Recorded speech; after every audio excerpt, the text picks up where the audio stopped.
Good afternoon. Welcome to 2026 Afternoon Chat. I'm your host, Ghost Mostly.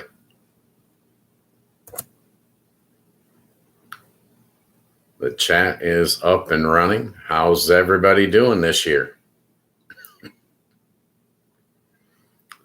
2025 is gone. It's in the history books. I hope everybody's starting the new year out safe, healthy, and happy. Afternoon Chat, Monday through Friday, 3 to 5 p.m. Eastern Standard Time. A free show. The guest stars are the people in the chat. Your opinion will be heard on this show. It matters.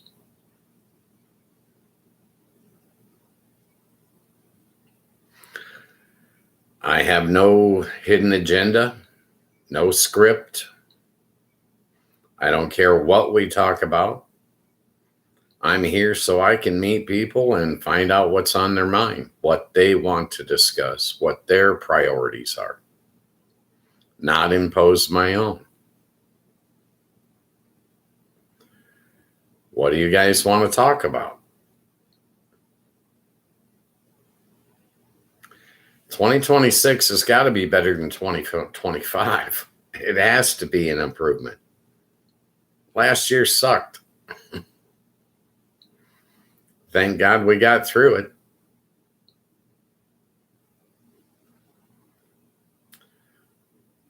This is a free show. No midstream ads, no commercials, no sponsors.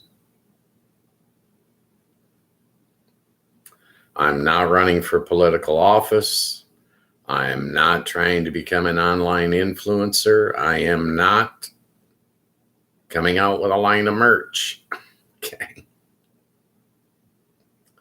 One of the few people you'll find on TV that doesn't want to sell you anything.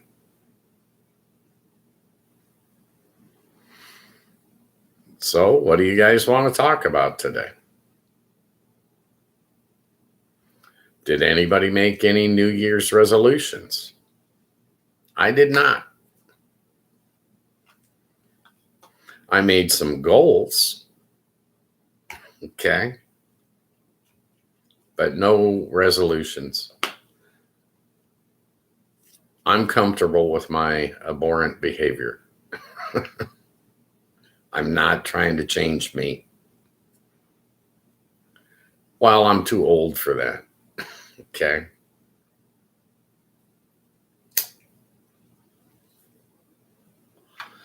I had a good morning. I watched some Tragedy Tales. Tragedy Tales is on YouTube. It's what did I watch this morning? Oh, I watched a hiking story. It's interesting to me. I was captivated for about 30, 35, maybe 40 minutes.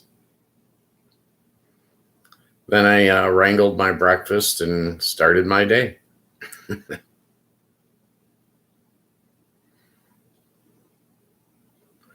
I have no script for this show. I'm not planning anything.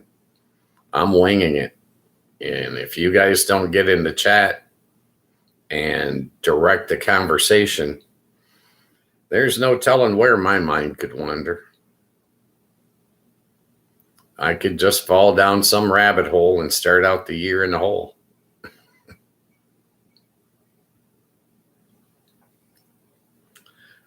I was watching the news this morning. I'm seriously considering self-censorship from the news again. I'm thinking I'm going to take a week off. I don't believe other people have the right to censor you, but I believe you have the right to censor your own intake. So much of our news is negative. Well, it's meant to scare or manipulate you in some way. In my opinion, I mean, that's all I can offer is my opinion. One guy sitting on his couch in Michigan. It's 20 degrees outside. There's about an inch and a half, 2 inches of snow on the ground. I'm not going out. I'm not planning on leaving the house until Tuesday. And today's Thursday, so I am planning on watching the Lions this weekend. It's the last I get to see them play for another year. Well, another season, I guess, not a year. I'll get to see them in September. I fully expect the NFL is going to have to do something about their rule changes as far as their officiating goes. They're going to have to tweak it in some way so that it makes more sense. Because right now, it looks like half the games are fixed.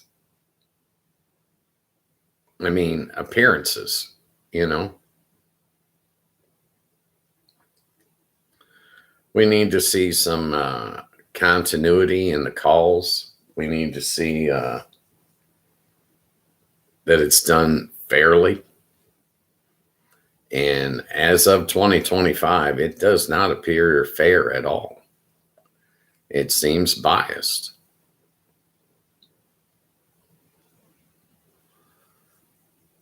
Well, I think it's like the Supreme Court. If it appears tainted, it probably is.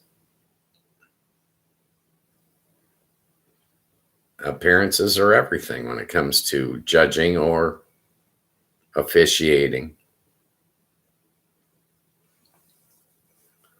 I know a lot of people are betting a lot of money on the NFL games. And corruption is rampant. I think that, you know, baseball and basketball have had their problems, and now I think it's the NFL's turn. You're going to have to sort this stuff out. Hey, Lord, welcome to Afternoon Chat. Nice to meet you. I'm Ghost Mostly. What's on your mind today?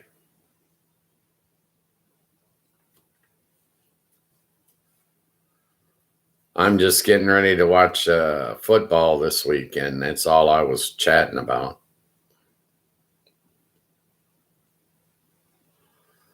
Trying to keep it lighthearted. Well, I ended 2025 going down a couple of rabbit holes.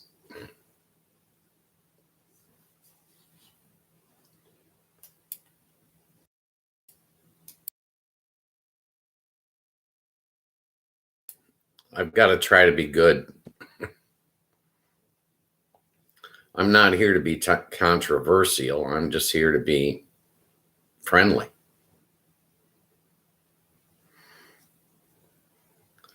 Lord Farquaad's Fart. It's a good name. I think you got to have a good name if you're going to get in the chat rooms. It definitely helps, in my opinion. I got my name from my songwriting days. I used to ghostwrite music lyrics. And I basically started this project, this show, and I just moved that alias forward. I created Ghost Mostly Media. And I started a free show. I started the first broadcast on August 25th of last year, so I'm 4 months into this. I'm starting to get a little more comfortable, but it's still weird being on TV 5 days a week.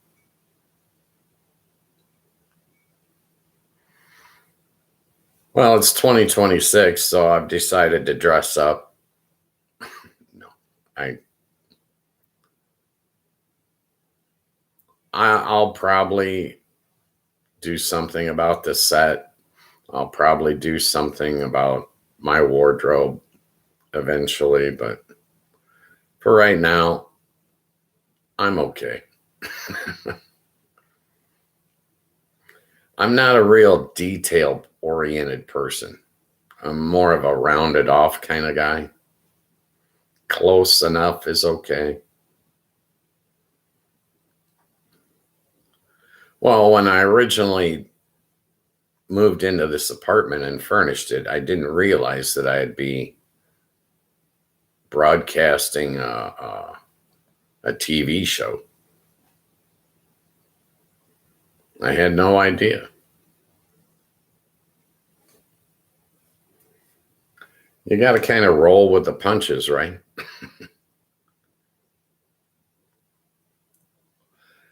Changes are going to be slow, but they'll happen eventually. I have a good friend. Her name's Crumbelina, and she helps out quite a bit, giving me advice and helping me understand some things. She's coming over this weekend and going to help me shoot a few shorts.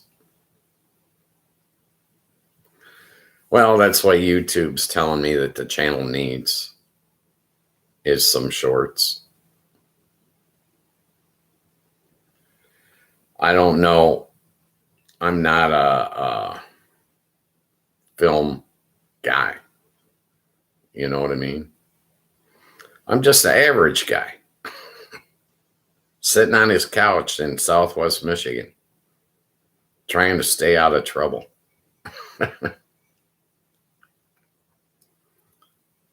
The people in the chat, they determine the topic of this show. I could care less. If no one jumps in the chat, then we're stuck with wherever my imagination takes us on a given day. If you want to be able to chat, go to youtube.com and download the Discord app. It's free.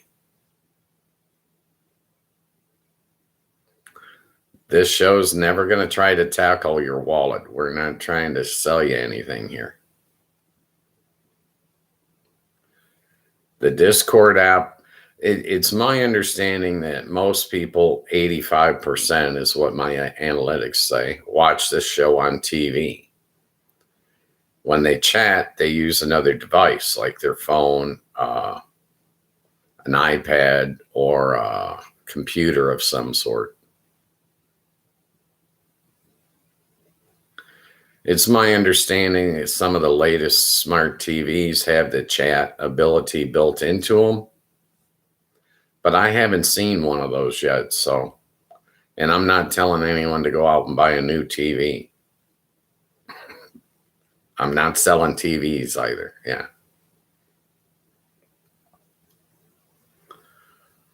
I'll keep working on trying to improve the show, but we're moving forward. 42 subscribers and 270 viewing hours, something like that. YouTube sends me stickers. They tell me, oh, you're doing a great job. And then they say, you might want to do some shorts. So I'm paying attention to what they say, and I'm going to try to shoot some shorts this weekend. Hopefully I'll get them posted. Well, I have to learn editing. I know nothing about it. Me doing this show, I say it's like a blind man that just bought a new house. You got to feel your way through it. try not to walk into too many walls. That's about where I'm at.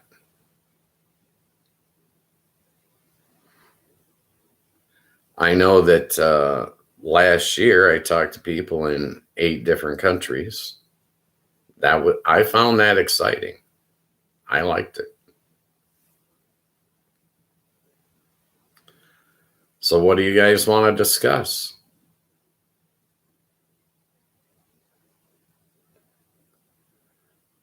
Any New Year's resolutions? I made some goals that have to do with the show and my business and, but no resolutions. I used to do those when I was younger and I failed most of the time. So I learned my lesson and just stopped doing it. Well, I think that's human nature, is to learn from your failures, right? I mean, that seems normal to me. What seems normal to you? What part of the world are you in? What's on your mind? What would you like to discuss?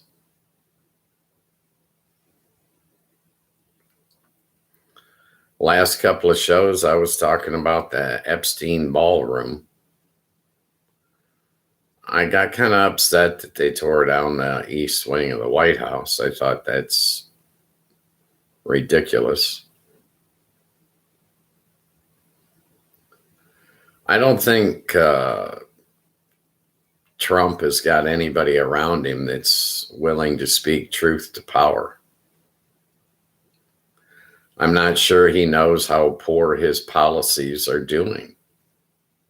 I don't think anyone around him has got the guts to walk up and tell him how poorly he's doing. Well, he's proven to him that if you say the wrong thing, you get fired. And most people are not going to say the wrong thing. So why be the one that delivers the bad news? Why risk your job? I think that's the way most people are going to look at that.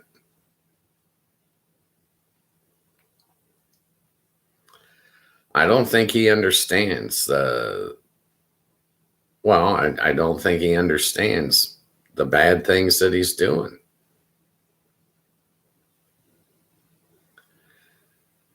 Well, he's enriching himself. He's making money. He's turning a profit. He's got half the planet lining up to bribe him. So, why would he think he's doing poorly? His numbers on the economy are insane. He thinks it's successful. I think that they're cooking the books. They're not bringing in the bad news that tell him.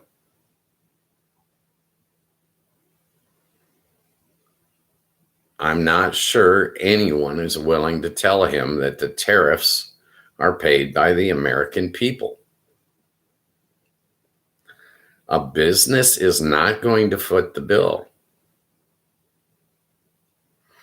A business will pass their additional costs on to their consumer.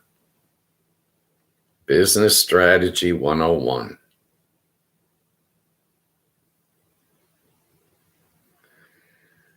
And they're not just raising the amount to cover the tariffs. They're raising prices in the amount to increase their profits over what it was last year. If you're a CEO of a company, you don't get the luxury of turning in poor numbers and not increasing profits. If you're a CEO and you don't increase corporate profits, you get fired.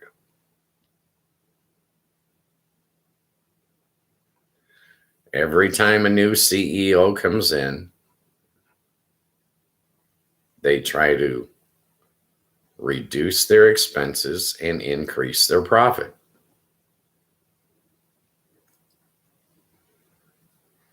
If you're the CEO of a foreign company and Trump puts a tariff on you, you're going to expect to sell less to your customer base. Fewer people will buy. When fewer people are willing to buy your product, you need to increase your prices to compensate. Common sense. If instead of selling 100 units, you're only going to sell 75 now, you need to increase the prices of the 75 units that you do sell to cover the amount of money that you made in profit by selling 100 units the previous year.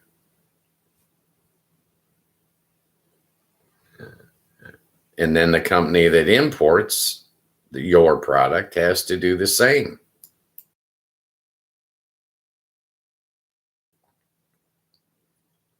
That CEO has got to raise his prices. He had to come out of pocket to pay that tariff. He's got to get that money back. Plus, he's expecting to sell less product. So he has to raise his prices even more to compensate because he can't turn in bad numbers either.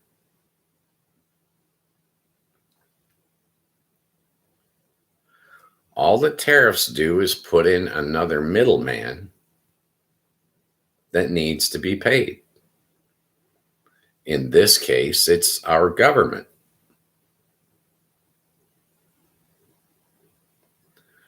When the government gets paid, both the CEO, the exporter from the country the products originate in, and the CEO, the importer that brings those products into America, both must raise their prices to compensate.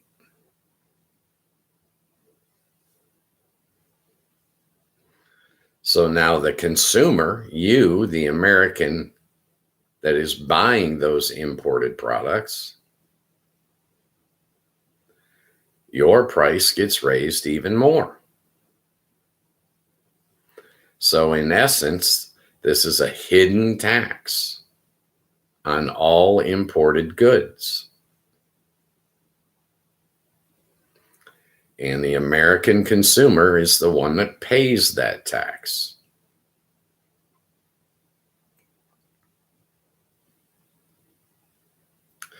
That's my opinion. Maybe you disagree. Feel free to jump in the chat and straighten me out, educate me. I'm willing to learn. But the way I see it, a tariff is a hidden tax paid by the American consumer. And it has other negative connotations that come with it. Because that foreign country is going to enact tariffs of their own. And the American products that they were buying, they're now going to buy less of, which lowers the amount of exports that our country has. In my opinion, the GDP, the gross domestic product, for the United States of America in 2025 is reducing. It's shrinking. It's not growing. I know they tell you that it's growing, but I'm telling you that it's not. These people are cooking the books. They're adjusting the numbers before you ever see them. The truth will come out about this time next year. In 2027, we will find out the truth of 2025's numbers. I'm predicting between 10 and 15% reduction in our nation's GDP. It's a big number.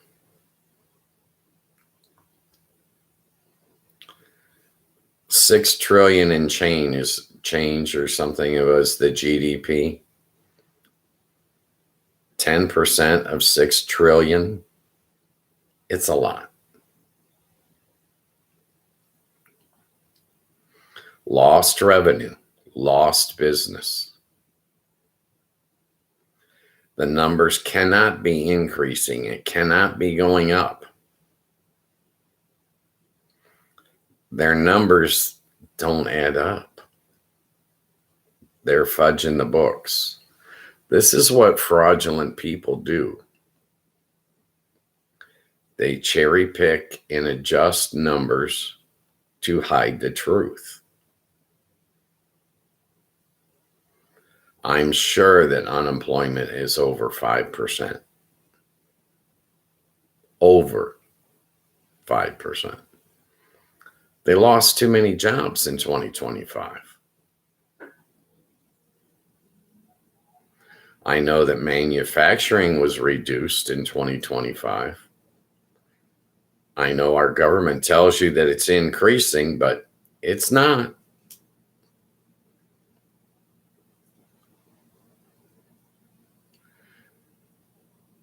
Frauds cook the books.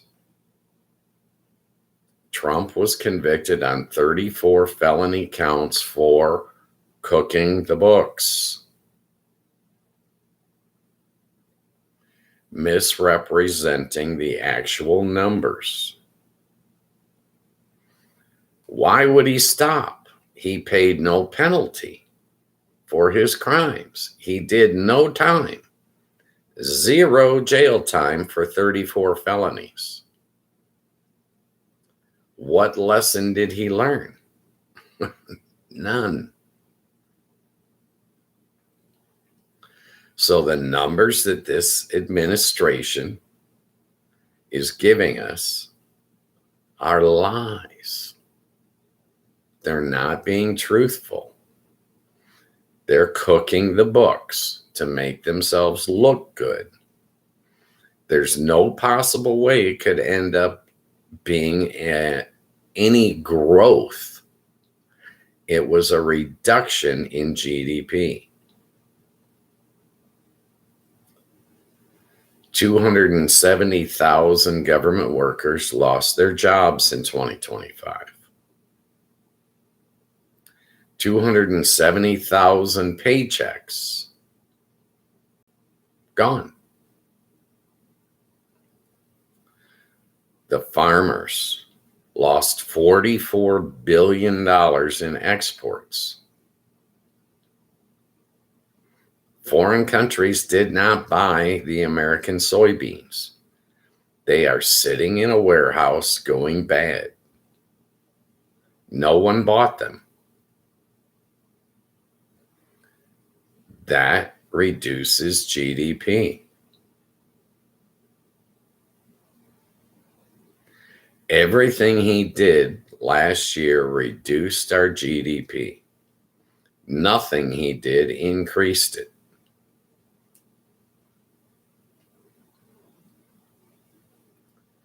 He's cooking the books, and we won't find out the truthful numbers until after the midterm elections this year.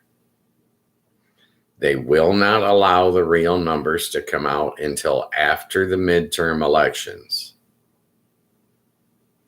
After the midterm elections, the real numbers on 2025 are going to start eking out, and everybody's going to say, oh shit, we lost money.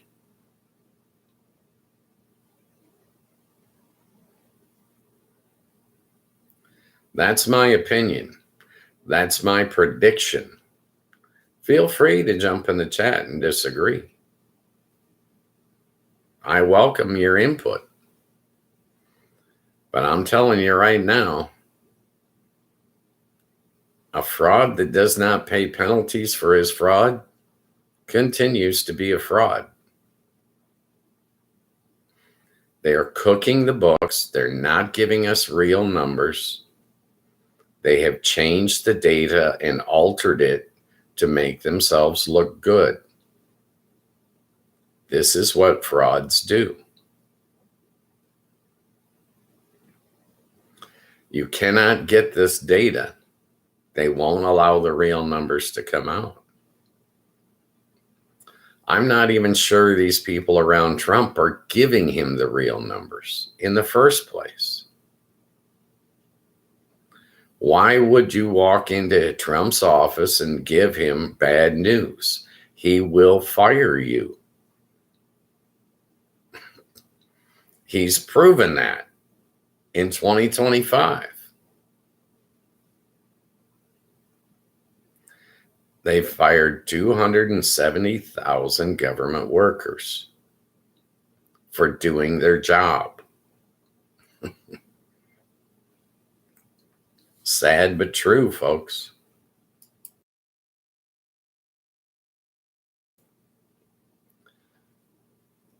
I'll be on the air next year. You can come on and laugh at me and poke fun. I'm telling you, they're cooking the books. They're not giving us real numbers. The GDP shrank in 2025. It was reduced between 10 and 15%. We sold less products. We exported fewer products. We imported fewer products. We sold fewer products in America. You, as the consumer, were able to buy less. Your prices went up. You paid more for what you did buy.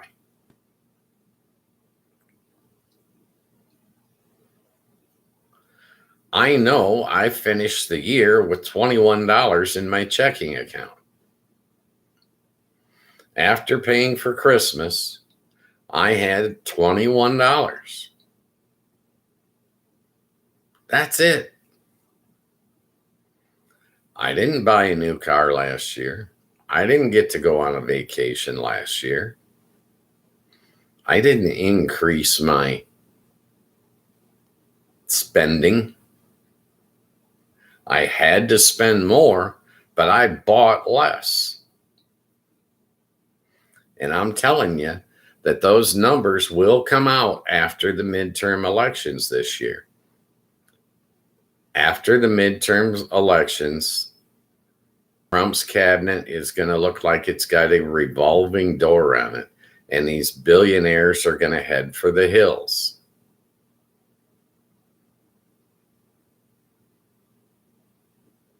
Like rats running off a sinking ship.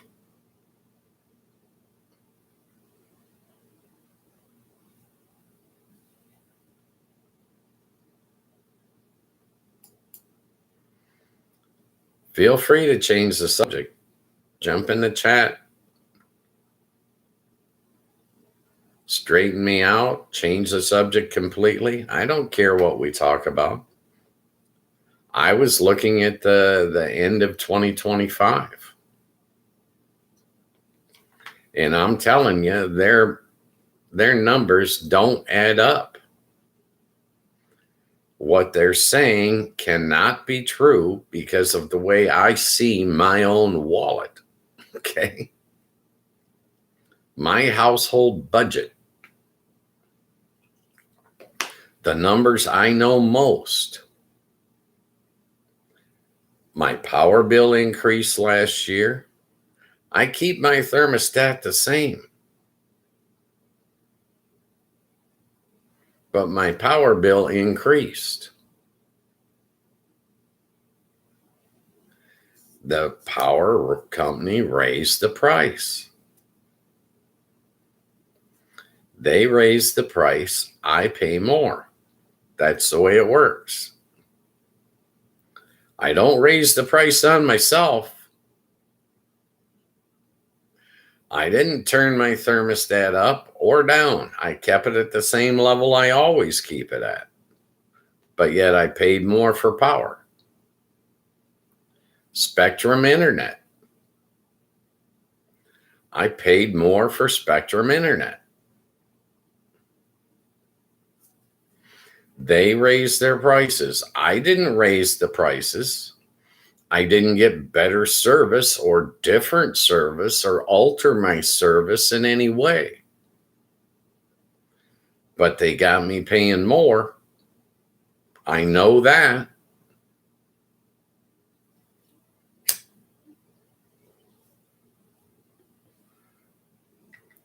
My internet costs, I've been in this apartment for 3 years. I'm on my third lease. From year 1 to year 3, my internet costs doubled. When I moved in, I got $50 a month internet access. Without changing my service in year 3, I now pay $95 a month. I did not get different service. The prices are going up. I realize this, so I'm telling you, I'm getting less for the dollars that I spend. So I'm telling you, you're getting less for the dollars you spend. Your costs are going up, whether you realize it or not.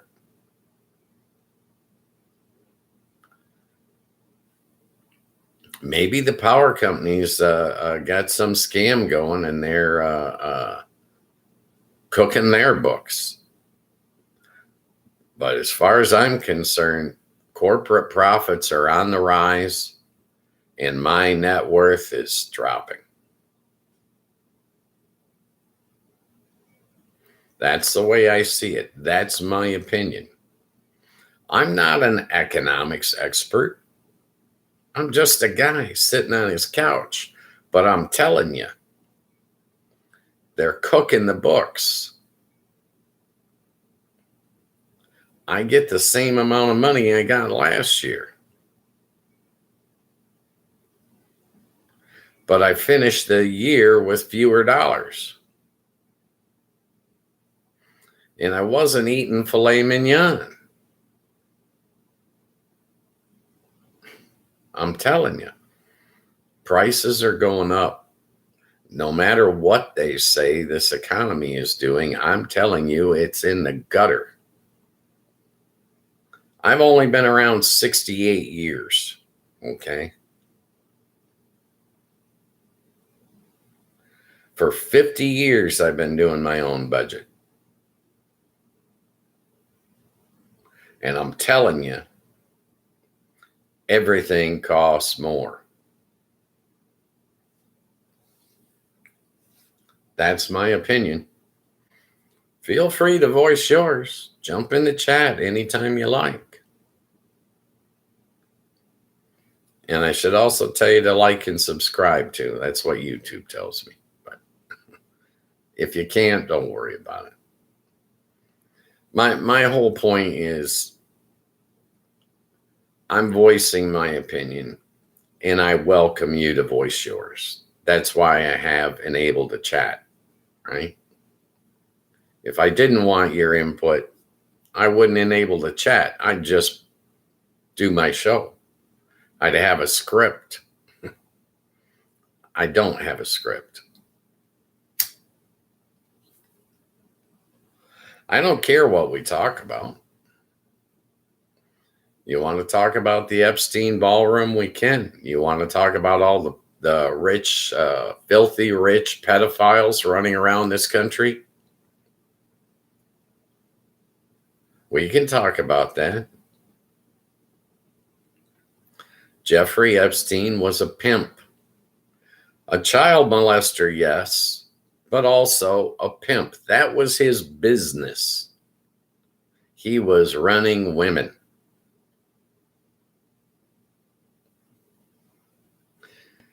And his customer base, his clients, were the wealthiest in our nation, the wealthiest of the world. That's why they're protecting the child molesters. They're all big tech, must have been the ones buying the children, because big tech are the ones that are paying for the Epstein ballroom. Big tech is bribing our politicians. Big tech is spending a lot of money doing this. They are covering their ass with bribes. Don't be afraid. You can bribe our government. If you're in jail, I think you can get a full pardon for $2 million. I don't care what crime. They don't care either. It's a transactional government. You can feel free to blackmail them or feel free to bribe them. That's the only way you'll get anything done. No blackmail, no bribe. They won't give you the time of day. You don't exist. I'm never going to get invited to the Epstein ballroom, but I guarantee you all these pedophiles that they're protecting, they're all going to get invited, and they're all going to be whining and dining on our dime. We'll pay for the champagne and caviar.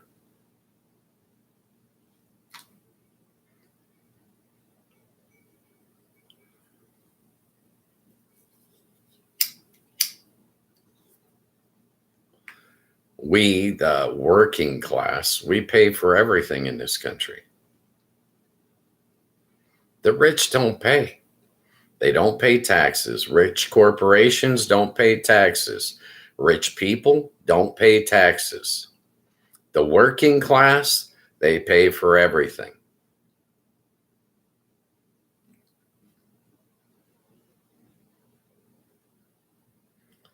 Feel free to disagree. I mean, jump in the chat, straighten me out, educate me.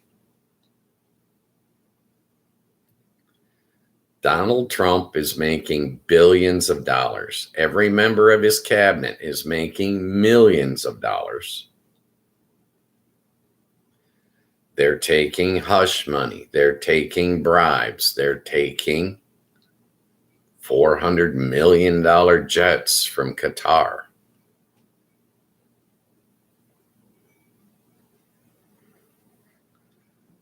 I can't compete with it. I can't give them a $500 million bribe. I don't have that kind of money. If I could, I'd bribe them to turn in all the pedophiles. What would it take? A $10 billion bribe? I'm sure he would turn on them all in a heartbeat. It's a transactional presidency. They do not have morals. They do not have ethics. They have dollar signs in their eyes. It's all they care about is their self-enrichment, themselves and their buddies, their cronies. Big tech must have been involved with the child molestation and the prostitution that Jeffrey Epstein was doing, because big tech they're in the front row. You saw inauguration night. They were in the front row. They're the ones that are paying for the Epstein ballroom. They're the ones that are going to be whining and dining in it. They got a paper trail on all of us, all of our banking. Jeffrey Epstein wasn't being paid in cash. Every Monday morning, he wasn't walking into Wells Fargo with a bushel basket of cash saying, I'd like to make a deposit. There's a paper trail. They know who paid the pimp. They already know. It's not under investigation. That's why big tech is bribing. No investigations. Any open investigations were instantly closed.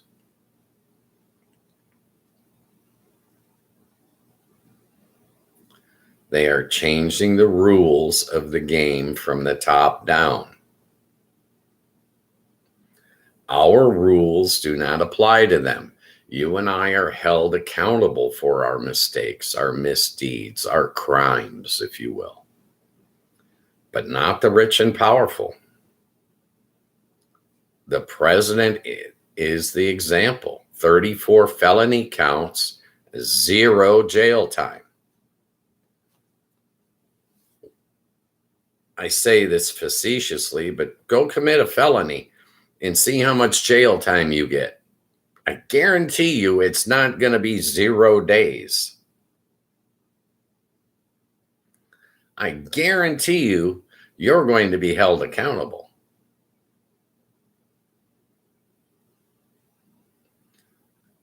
Our society will squash you like a bug. We have a set of laws and a set of rules in this country. And unless you're rich, you got to operate within those boundaries. If you stray out of them, they smash you down instantly.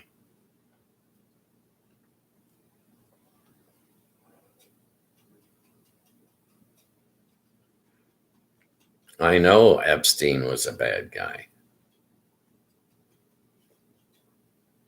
Ain't nothing I can do about it. But I'm telling you, they know who paid him.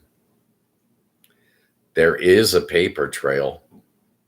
They know who gave the pimp the money. They already know. There's no current investigation. They already know. The only thing that we're seeing is the cover-up. And they're not going to falter unless you bribe them more than they're already being bribed.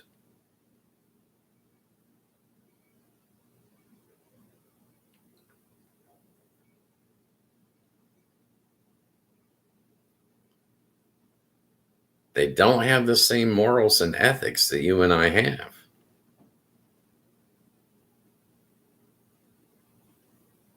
Sorry. They don't feel empathy. They feel some perverse or dementia type, some demented type pleasure in getting away with their crimes.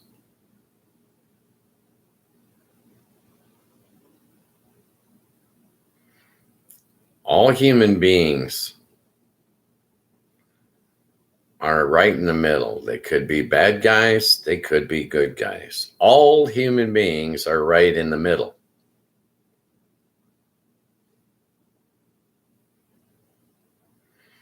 We individually determine what we're going to be. Are you going to be a good guy or are you going to be a bad guy? They've made their choice. They made the choice to be bad guys.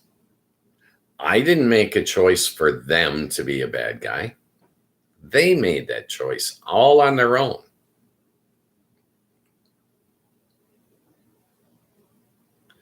Donald Trump met Jeffrey Epstein and found out he was a pedophile. And he made a conscious decision not to turn state's evidence, not to go turn him in. Donald Trump made that choice, Not you, not me. He did that on his own.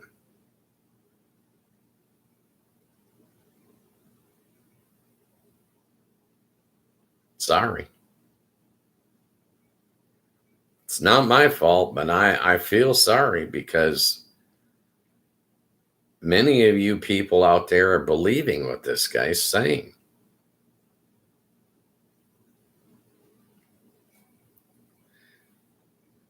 If you're walking down the street and you see an armed robbery taking place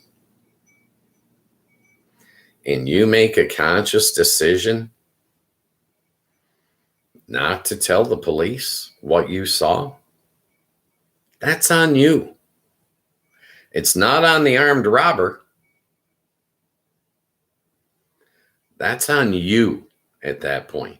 You made a choice not to turn him in. Donald Trump did that with Jeffrey Epstein. He made a conscious choice not to turn him in.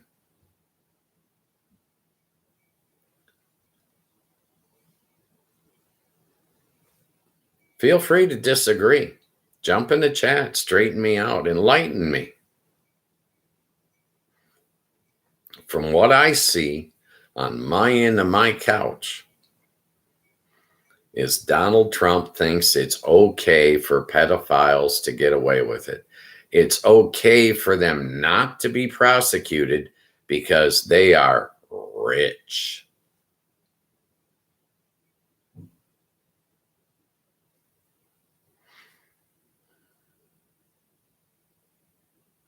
I'm not rich. Don't get me wrong. I have joy and great value in my life. I'm just not rich. These rich people that were going to Epstein's Island, these rich people that were helping to traffic these women, these rich people that turned a blind eye when they saw a crime and didn't tell anybody, they made their path.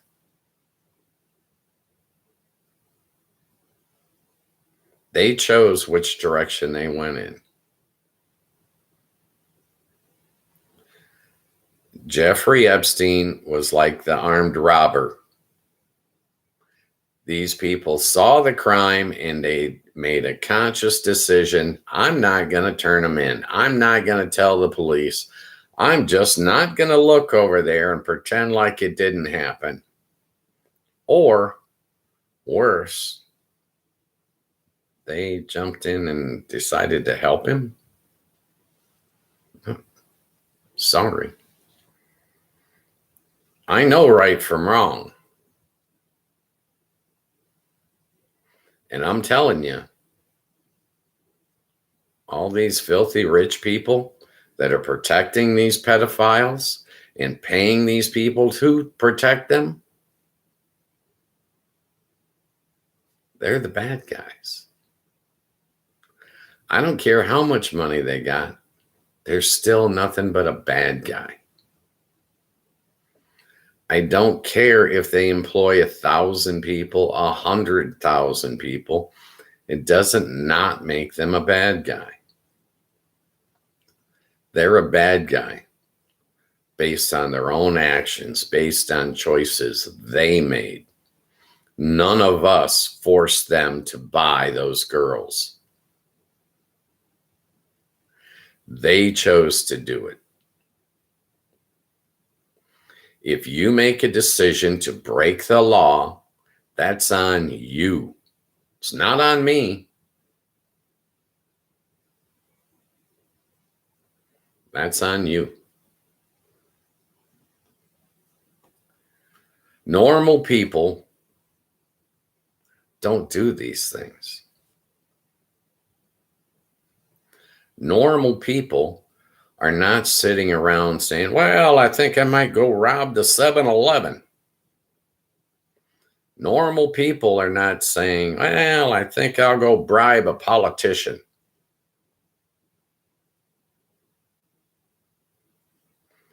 Normal people never even think of this stuff. It never enters their mind. I can guarantee you, every American that's working a 40-hour work week, making less than $50,000 a year, it has never come into his thought process, oh, I got to go bribe the mayor. I'm sorry. It's absurd. You would never think of that. But that's what these rich assholes are doing. They think it's okay. They do not have morals. They do not have ethics. They think it's okay to molest young children. They think it's okay to spend their money on prostitutes. They're okay with it.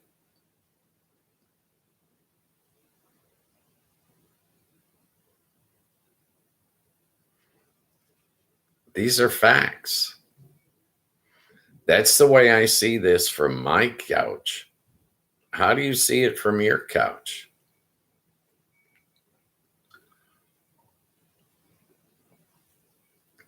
What, you think it was entrapment? Jack Smith did that. No, he did not. It was not entrapment. It was subpar behavior by human beings. Less than decent behavior by human beings. That's what all of this is about.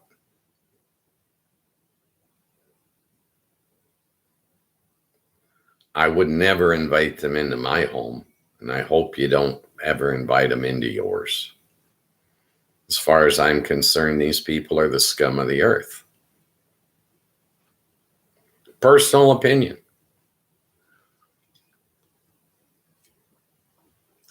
But I'm not a rich guy. I'm not running around bribing politicians.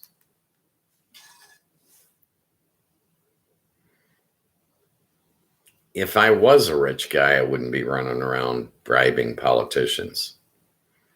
I'd come up with something better, something constructive to do. They're all sitting on their yachts, laughing their asses off without a care in the world. They know they're not going to be held accountable. They know all they got to do is distract you, distract me, and we'll move on. We'll go to whatever shiny object they're holding up next. Dropping bombs in Venezuela and Nigeria and Iran.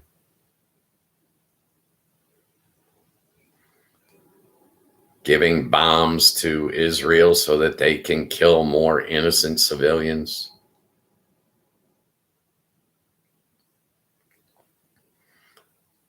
They don't care. They don't have empathy for anyone. Look, Trump and Epstein were best friends for 15 years. Do you see any empathy coming out of Trump for his dead friend? No. They don't feel empathy.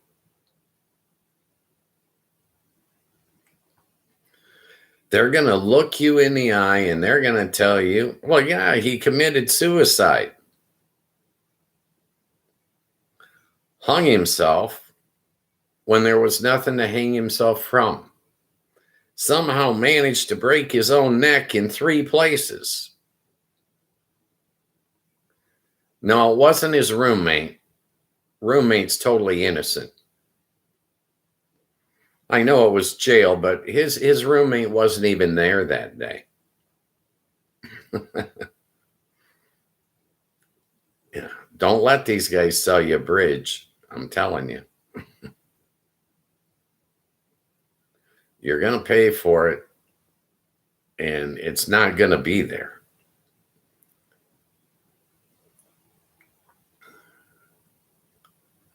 They're not giving you legitimate numbers. They're not giving you legitimate facts. They're giving you cover up. They're giving you excuses. They're showing you a new shiny object. And if that doesn't work, then the news media organizations that they own will come on and start showing you violent crimes to scare you. They use your fears to control and manipulate you by design. You can go to college and get a 4-year degree in how to manipulate the masses yourself.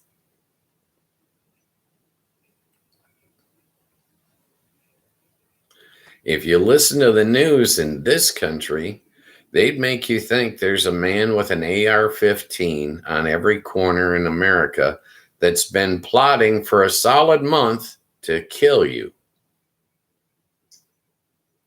It's not true. It's not true at all. I read something years ago, back when, before fake news, before our media got corrupted and started trying to scare us into submission. I read a stat. It said the felony criminal population in America, the bad guys, murderers, rapists, armed robbers, felony criminals, totaled 7% of the population. And they said, even though we've had 175 years of law enforcement techniques, they've never been able to lower that figure. It always remained at 7%. This was the essence of the article. Is they're telling me that our policing techniques do not work against our criminal population. Elsewise, we'd be able to reduce that crime number from 7% of our population. They said in the history of America, it's never been 8% of the population. And even though we did all of our policing over the years, we've never dropped it to 6%. It said our policing techniques were ineffective.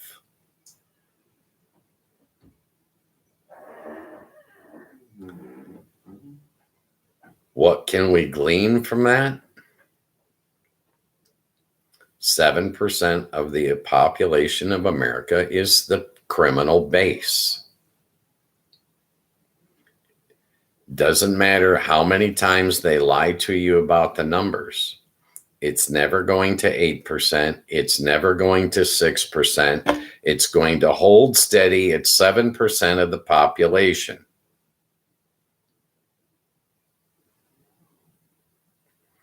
I know they tell you lies. They say, oh, crime is up. Or, oh, crime is down. I'm telling you, the number of criminals, felony criminals, has always remained the same since the beginning of the United States of America. It has never been moved one way or another. They can't say that their policing techniques work. because they can't eliminate that 7% of the population.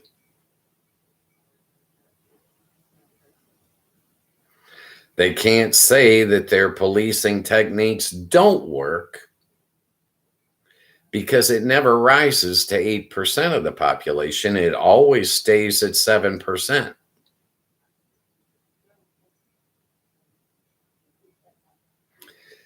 What can we glean from that? If 7% of the US population is criminal, that means 93% of us are not.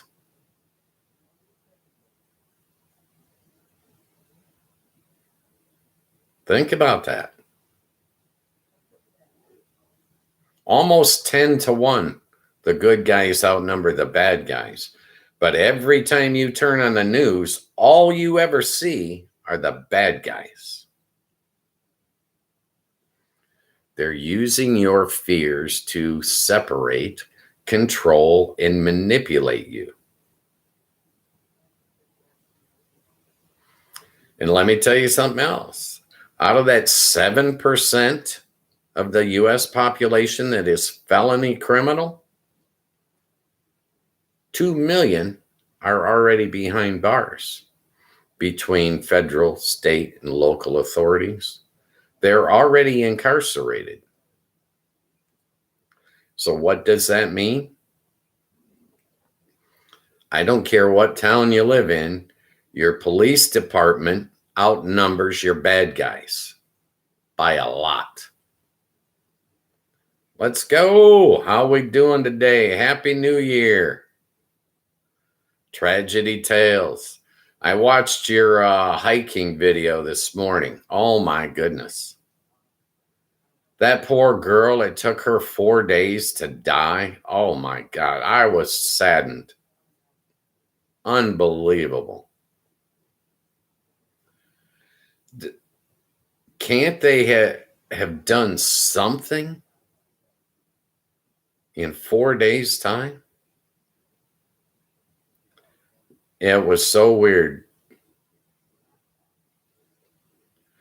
I remember the condo collapse in Florida, and I remembered the air collision in Washington. I saw those in the news at the time. But the river one with the girl that was underwater and the reporter goes in and bumps into her, that was kind of gross. Ugh.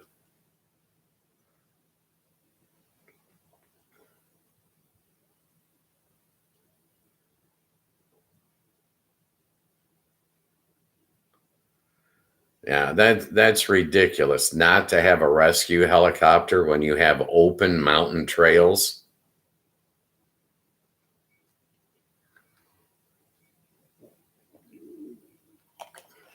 Yeah, but once again, marvelous editing, marvelous the way you present this story. I got to give you kudos, Ryan. You're good at what you do, brother. I appreciate you. You're good at what you do. No doubt about it.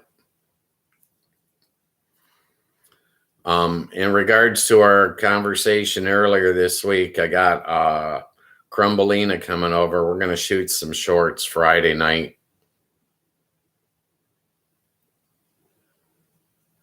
Well, I told her I needed the vertical, So she said she'd come over. She's an angel, She helps me with anything I need help with.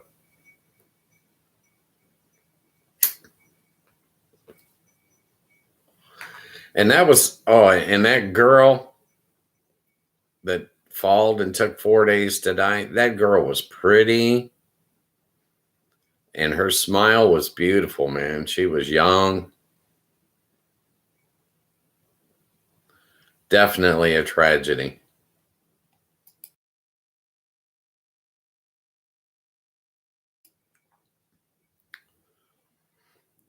So I come up with another idea I was going to throw at you, Ryan. I think this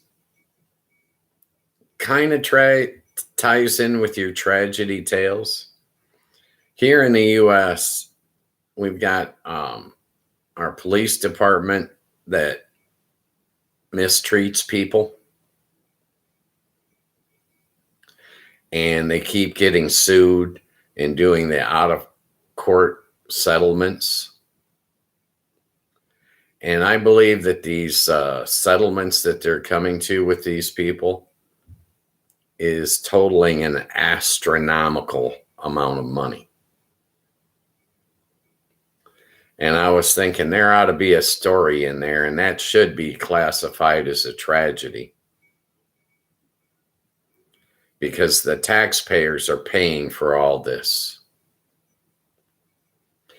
And when they do the settlement, the guy that they're cutting the check to, that they mistreated in the first place, they're making him sign a non-disclosure agreement so that he can't go to the news and tell them.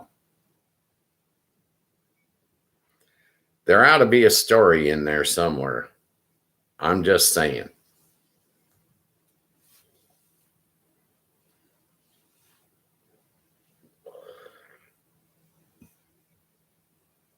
Violence in America is constant. It's not on the rise, and it's not going away. It remains a constant. But violence from the police department, that I believe is a different story.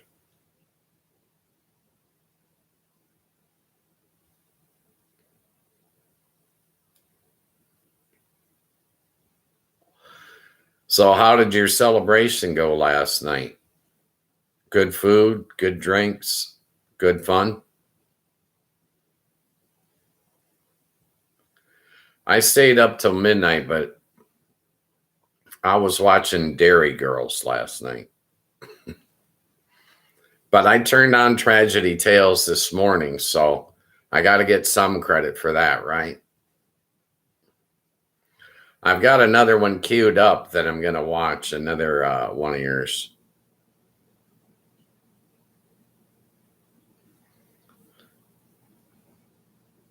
I don't remember what the name of it was, but I saw it and it caught my interest. I think that was the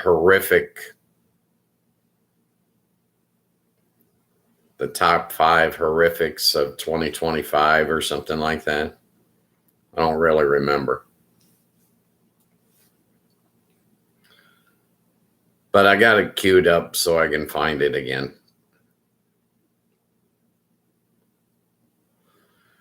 But once again, I get a lot of enjoyment, a lot of entertainment out of your channel, and every video I see is very well done. So once again, kudos where kudos are due. Any of the viewers that haven't checked out Tragedy Tales, check them out.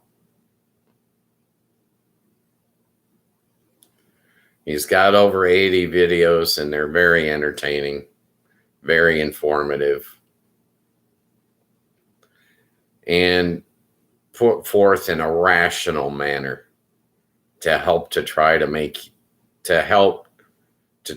help you make some sense of it,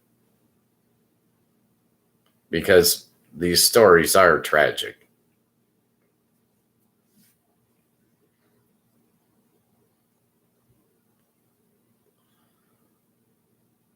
And I would think that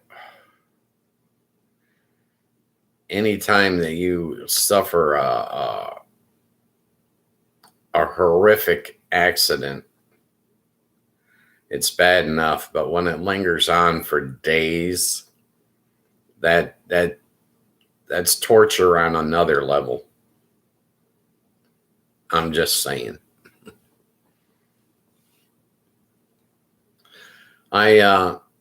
I sat around, ate half a box of donuts, watching Dairy Girls last night. I heard the fireworks going off at midnight, so I packed it in and went to bed.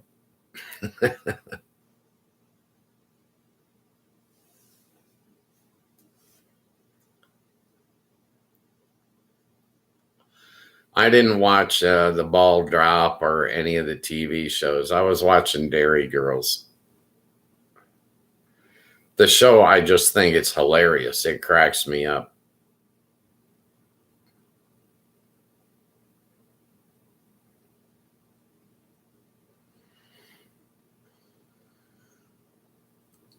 Ultra Kenny. She turned me on to Dairy Girls, and I'm glad she did. I enjoy that show. I watched probably 3 episodes of it last night.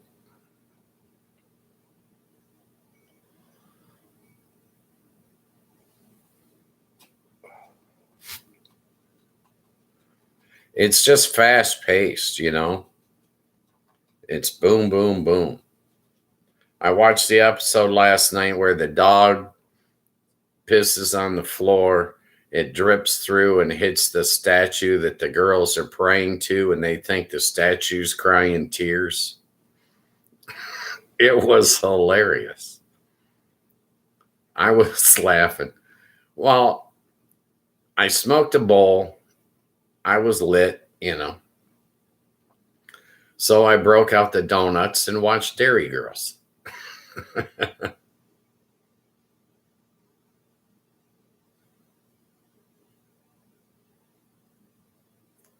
I'll probably lay off the donuts tonight. I'll probably have ice cream tonight.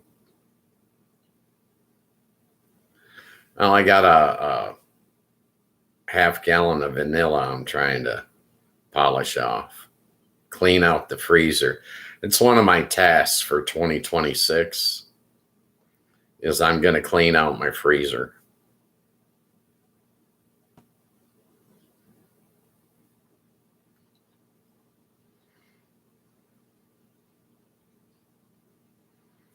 I enjoy Dairy Girls a lot, though.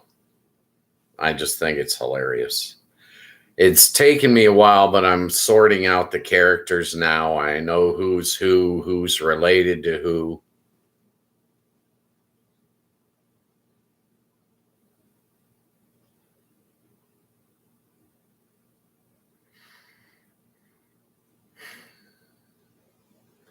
I need to find which carrier has got the whole series so I can binge watch the whole thing. Right now, I'm just seeing individual episodes or compilations on YouTube. Oh, I watch mostly YouTube, but I have a few others, you know.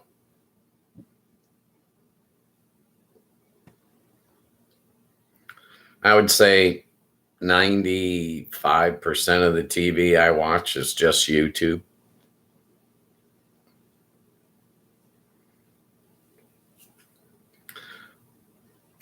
I like it. It's the format that's easiest for me to use, you know.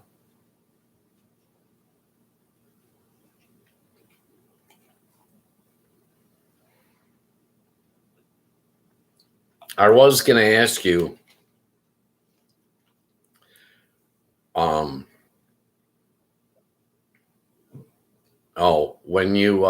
when you started your channel, were you on other social media platforms? Excuse me. I mean, for advertisement?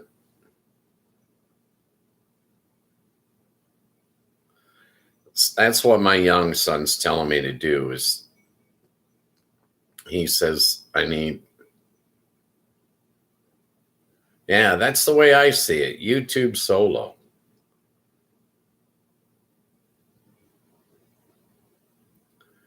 He's trying to tell me I got to get on Twitch.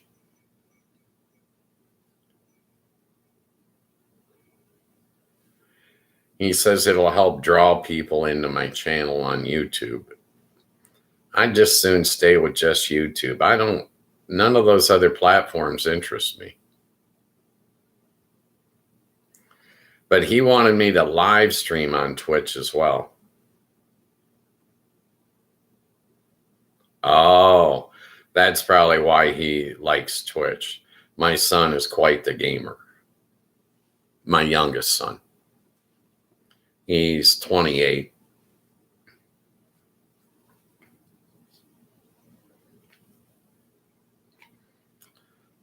I'm not buying any new gaming systems, and I'm not really buying any new games. I got plenty to entertain me. I don't need anything else. But I've never been on Twitch. I have seen X, and I've seen what's that other one? TikTok.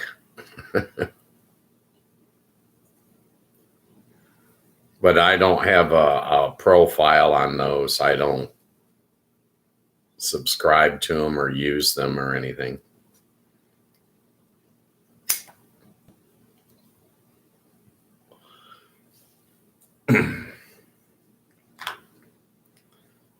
I enjoy YouTube a lot, though.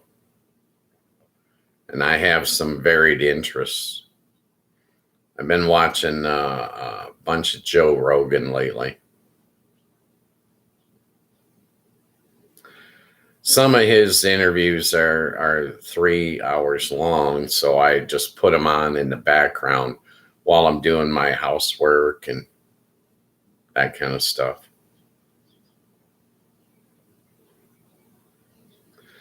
I pick up bits and pieces of the conversation.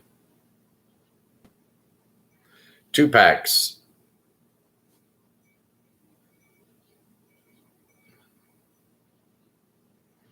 That's down from 3 packs a day when I was in my 30s.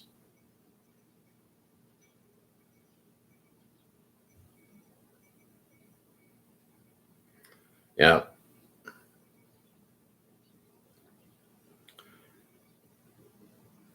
But I only smoke when I want to. I actually quit once about, gosh, I guess it was about 10 years ago.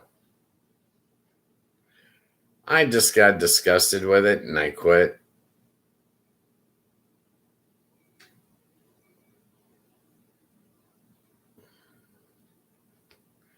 I quit cold turkey for 5 months. And in the first week, I put on 20 pounds. It sat right in my gut. Looked like I was, I don't know, 4 months pregnant. Something like that. Then about 5 months after quitting, I was out in a bar having a couple of drinks with some buddies. I went into the restroom. I'm standing at the urinal. I looked down and I couldn't see my junk. And I was shocked by that. And I said, all right, I'll fix this. I finished up in the restroom, walked straight to the cigarette machine, and been smoking ever since. Took me about a week to lose that gut. It took me a week to get it and a week to lose it. But it's gone and it's never returned.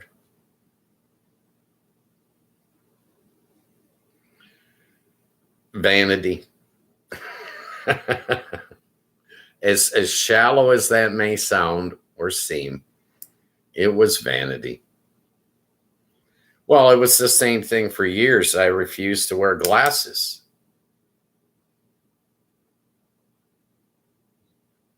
Even though I couldn't see.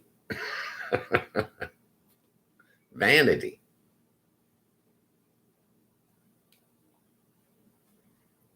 I got past the vanity this last year and I bought, in the 2025, I bought glasses. I can't do the bifocals though, so I got the same kind of frames, 2 different sets, one for distance, one for close up. Opinions on mobile data? There's no such thing. It does not exist. Thank you. I appreciate that. But no, data is, it's not there. It does not exist. They put a counter on your phone to track your data, but they can't show you the data. Walk into your phone company, tell them you'd like to buy a pound of data to go. 1 pound. They can't sell it to you. There is no such thing as a pound of data. Tell them you want a teaspoon of data. You'll take it now. They can't do it. There is no data.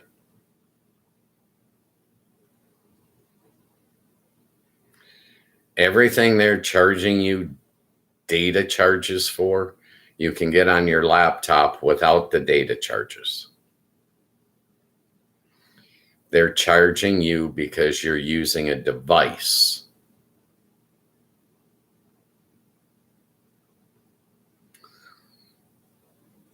Remember back in the old days, the long distance charges for making a phone call? I remember this explicitly. 1986, my mother died of cancer. The 2 years prior,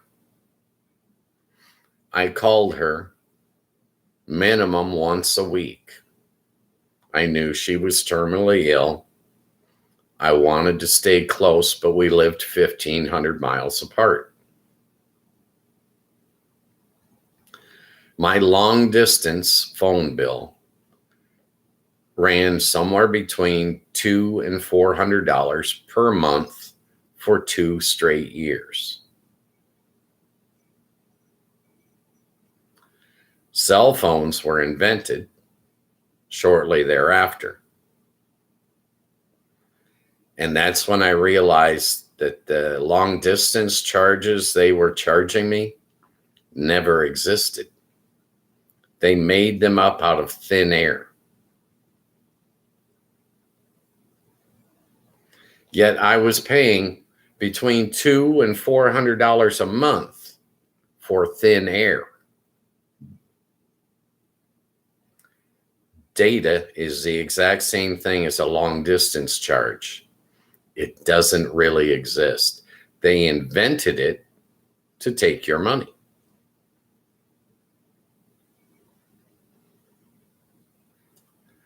There is no such thing as data.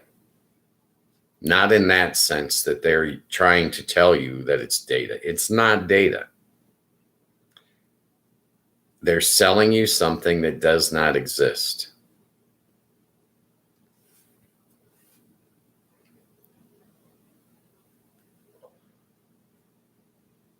And it's not just data in our society. Let me see a Bitcoin.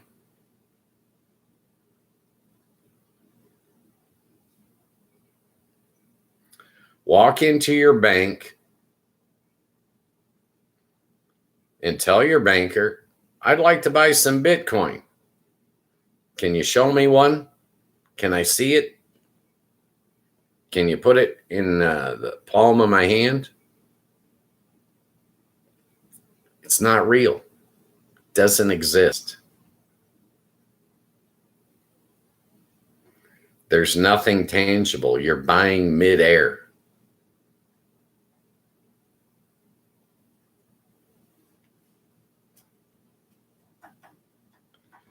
Just show me one Bitcoin. Give me a cup of data.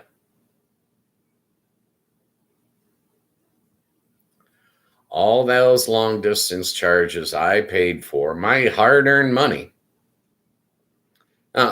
Keep in mind, I paid this money. I was taking away from the money I needed to raise my children, my wife. I needed that money. And they took it and they sold me nothing.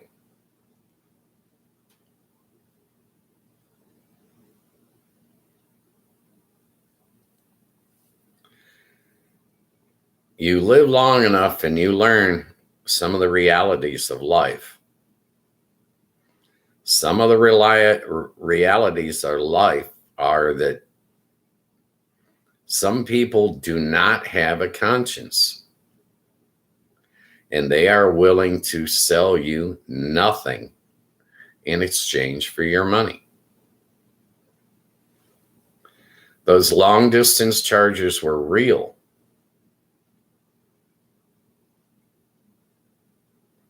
Cost me a lot of money. Now, when a phone company wants to sell me data, I say no, I'm not interested in it.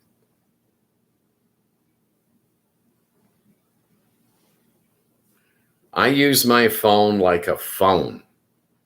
It sits on my dining room table. It never leaves there unless I pick up and walk out of the room with it, using it. But when I'm done, when I hang up the call, I put it right back on my dining room table, and there it sits. I never take it out with me. I never scroll on my phone. I use it as a phone.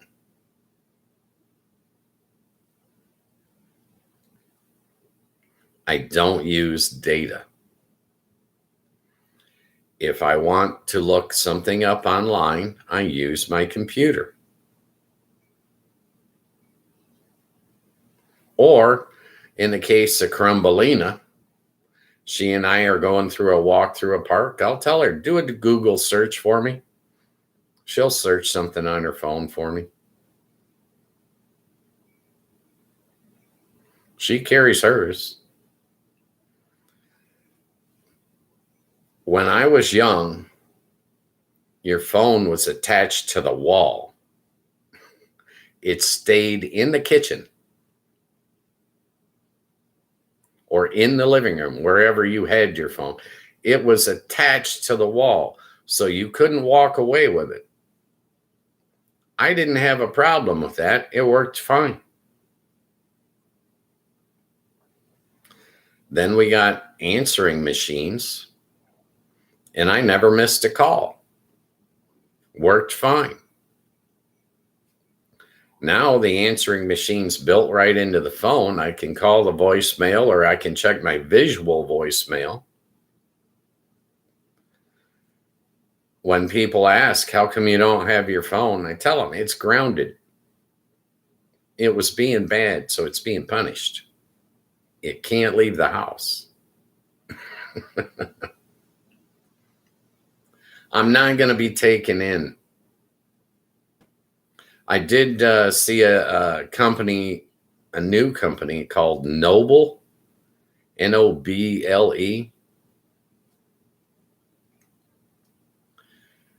They charge $50 a month, but then they refund you based on your unused data. And I was thinking, I might look into that because I don't use any data. And if they're going to refund me, I want to know how much are they going to refund me if I don't use any of the data.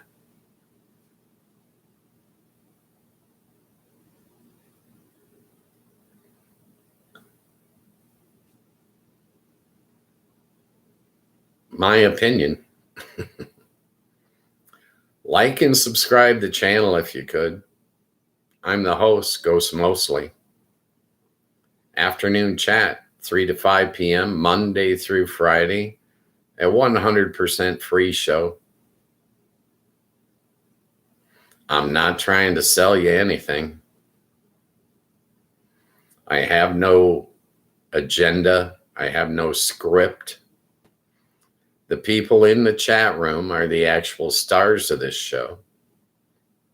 If you'd like to be able to chat, you're going to need to use another device. Download the Discord app from YouTube, also free. According to my analytics, 85% of the people that watch this show watch it on TV. But most of them are chatting with their phone, an iPad, or a computer.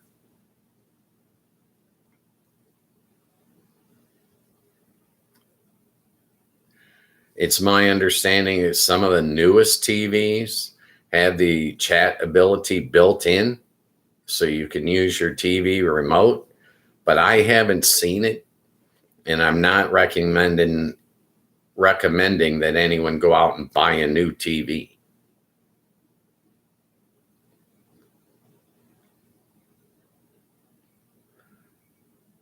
I wonder how, I wonder how they can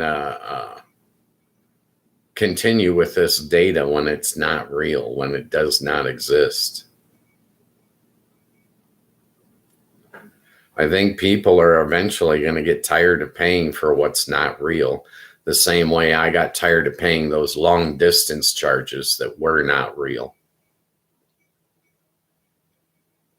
I lost a lot of respect for the phone companies. The same way I'm losing a lot of respect for internet providers now.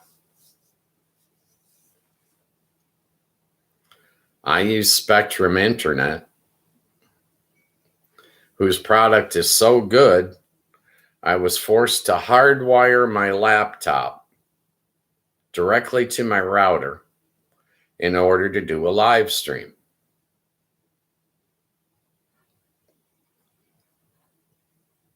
Why am I paying to have the router if it doesn't work? If the Wi-Fi is not good enough to handle a live stream,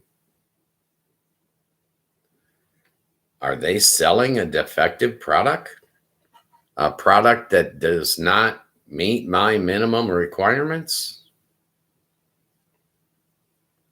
That's one of the other things I'm going to do this year is I'm going to look into T-Mobile. I have to research it, but it's my understanding that they have internet access for $35 a month, guaranteed for 5 years not to raise the price.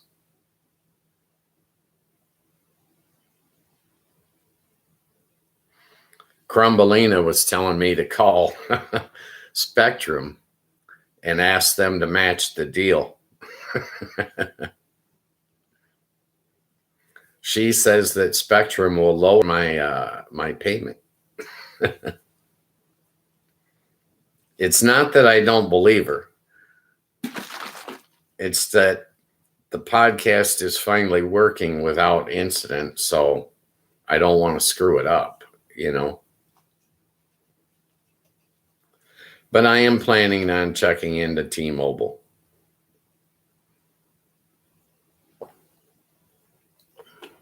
Well, the problem I have in my area, Southwest Michigan, they divvied the city up, and only certain companies can use their service within certain areas of the geographics.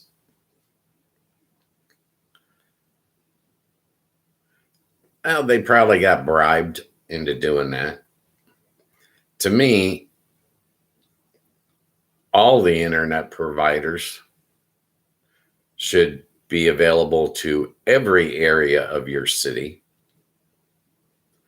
And then they would be forced to compete with one another. And then the consumer could find a lower rate. That would make sense to me. I mean, what do you think about it? I think by giving them their own area and saying those other companies can't come into this area of which I live, they're giving them a monopoly.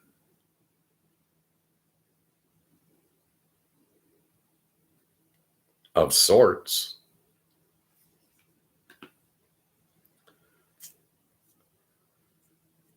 I have not researched it. This is the way it appears. I'll probably find out when I contact T-Mobile. I'm sorry, you live in the wrong area. I know that there are other companies available in other parts of town that are not allowed in this area, which is how I got with Spectrum to begin with.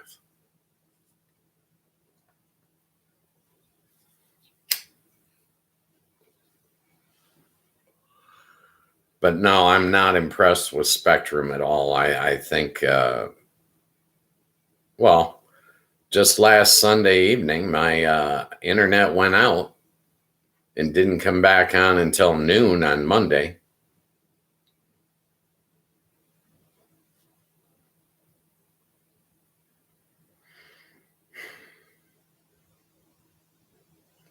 Well, they're probably going to give me a $3 discount for those 15 hours that I spent without internet access. But not having internet access is like living in a cave. You have no contact with the outside world. I don't care for it at all. Personal opinion.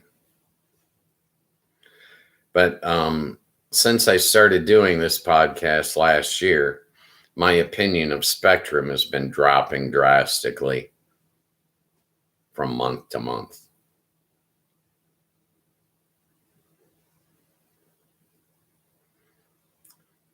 I'm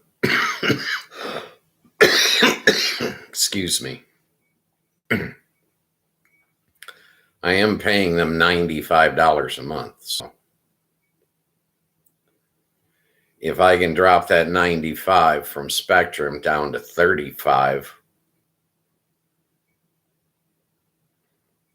I should probably do it. Well, seeing as I finished 2025 with $21 in my checking account, I mean, I'm just saying.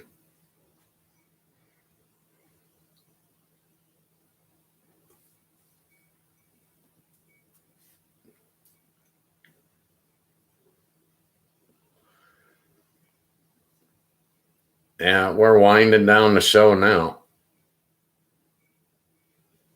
17 minutes left.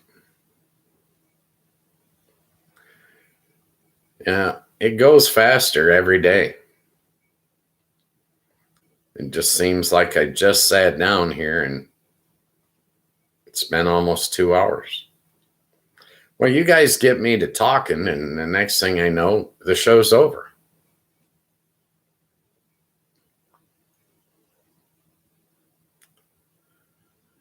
Yeah, Friday night, I'm going to try shooting some shorts and then probably post them on Saturday if they're up to snuff, if they're of decent quality.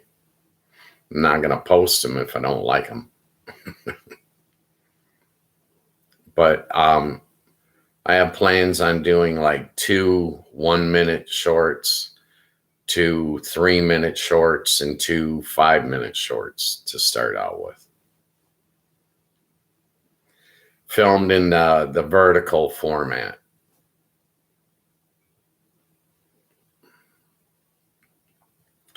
We'll see how it goes.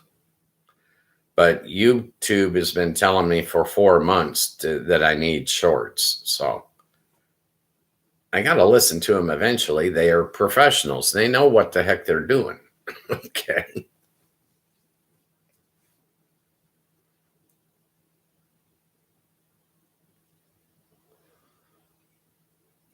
But yeah, Crumbling is going to film them for me, and then, I'll go from there.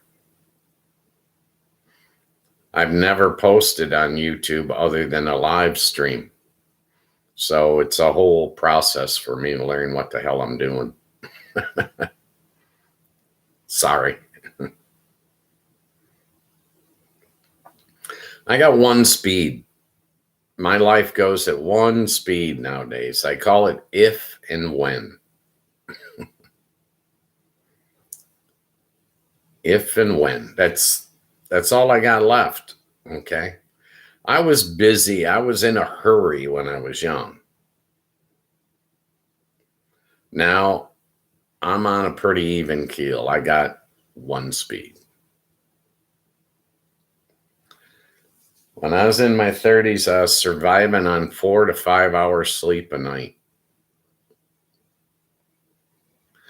I was trying to cram 30 hours worth of stuff in a 24-hour day, and it didn't work. No matter what I did, a day was still only 24 hours long.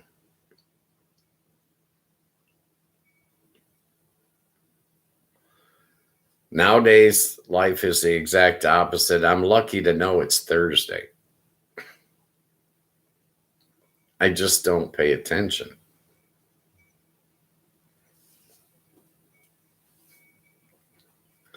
I don't have a normal schedule because I'm retired. I don't have a job.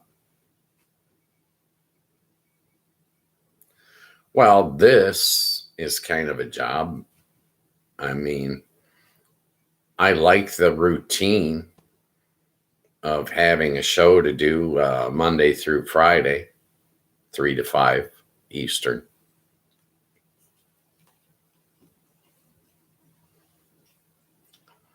It's interesting, to say the least.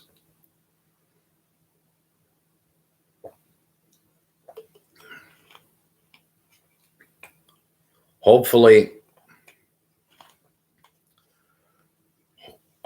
by March,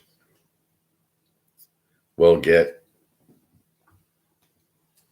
our number of subscribers up there enough that the chat will be populated every day.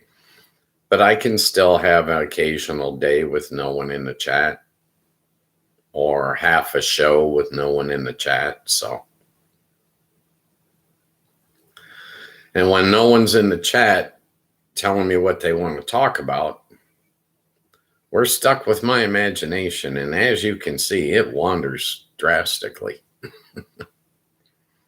I have no restraint. I don't feel restrained. I'm still coming to the terms with the fact that I'm on TV 5 days a week, 2 hours a day. It seems really weird to me.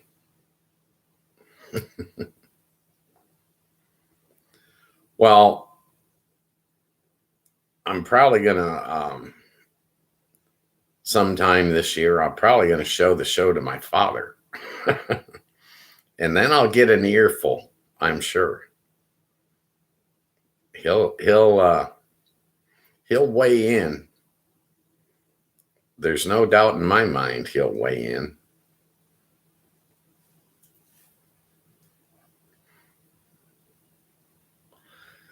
I think it's nice. He's 87. I enjoy my time with him. It's one of the benefits that I have by being retired in Michigan is I get more time with my father.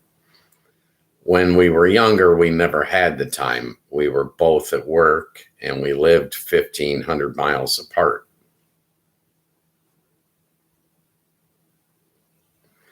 Now we're both retired and we live about 4 miles apart.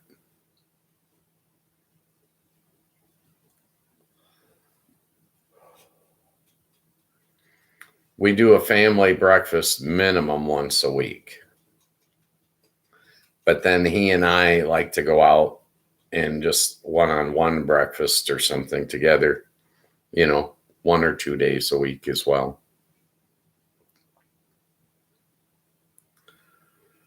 A very wise man, a very experienced man. I enjoy my time with him immensely.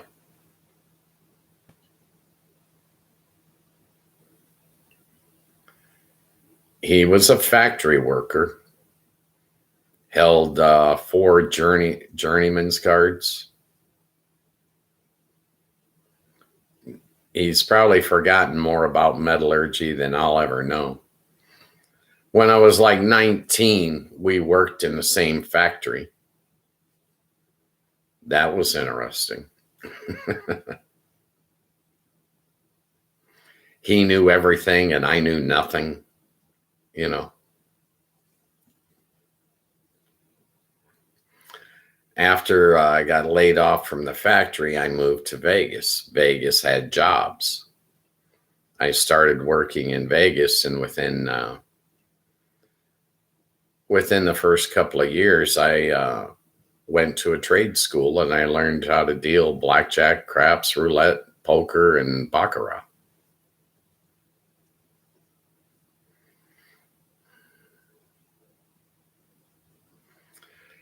"33 years later, I became crippled in a traffic accident. How many people become crippled? And I was forced to retire. Then I developed a problem with drugs, specifically Oxycontin. And in order to get off the drugs, I needed to move. So I moved back to Michigan. It's where most of my family is. My sons and granddaughter are still in Vegas, where I left them. And they're all doing well.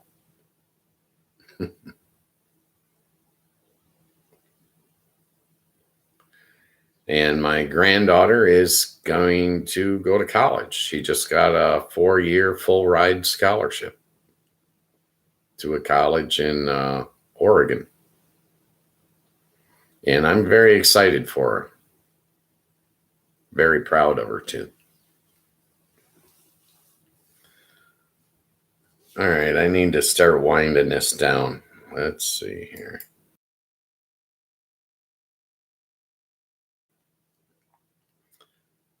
The show's called Afternoon Chat, Monday through Friday, 3 to 5 p.m. Eastern Standard Time. I'm the host, Ghost Mostly. The guest stars of this show are the people in the chat. They're the ones that matter. They determine what we talk about.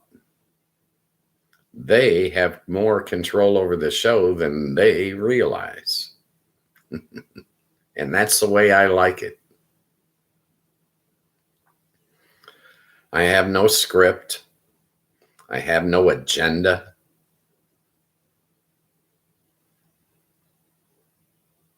I talk about whatever jumps to mind.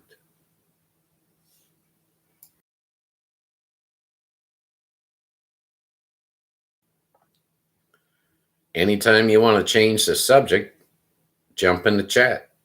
Change it. Your input is welcome. And I await your opinions eagerly. You don't have to agree with me. It's not required. I'm not selling you anything. There's no midstream ads. No sponsors. I'm not running for political office. I'm not trying to become an online influencer. I'm not coming out with a line of merch. Okay? This is your show, whether you realize it or not. It's my belief that interactive TV is the future. So if you've ever wanted to have a conversation with your television, this is your golden opportunity. And it's 100% free. If you want to be able to chat, go to youtube.com and download their Discord app. It is free. Most people watch the show on their TV but use another device to chat, be it a phone, an iPad, or a computer. I'm told that the latest TVs have remote control access to chat, but I haven't seen them. So until then, just grab your phone. Everybody's got one.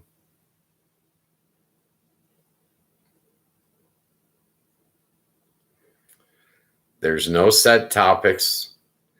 The only real rules we have is we have to stay within the community guidelines established by YouTube. We don't want to piss them off. It's the only platform we're on. Okay. So stay within the community guidelines and we can talk about anything you want to discuss. I don't care what we talk about. I just want to meet people and find out what's on their mind. Give them a chance to voice their opinions. It's not required, but it is an option if you'd like. I do need to ask people to like and subscribe to the channel. I have some goals I'm trying to meet as far as subscriber numbers and viewing hours. I hope to get my channel monetized eventually, but this show will always be free.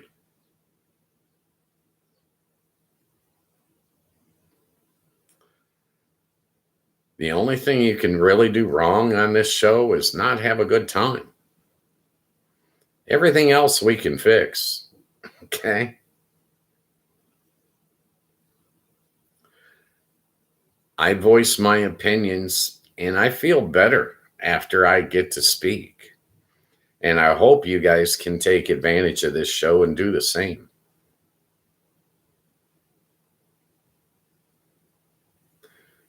Some call it venting. I don't think it's really lashing out. I think it's just, I feel better after I've had my say.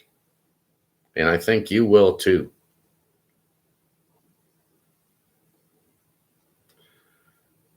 I don't really preach anything other than live and let live.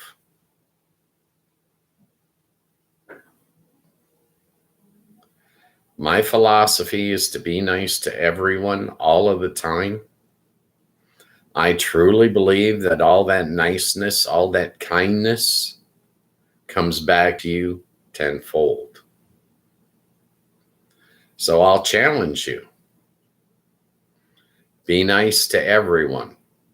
I think you'll like the end result. With that said, welcome to 2026. I hope you have a marvelous year.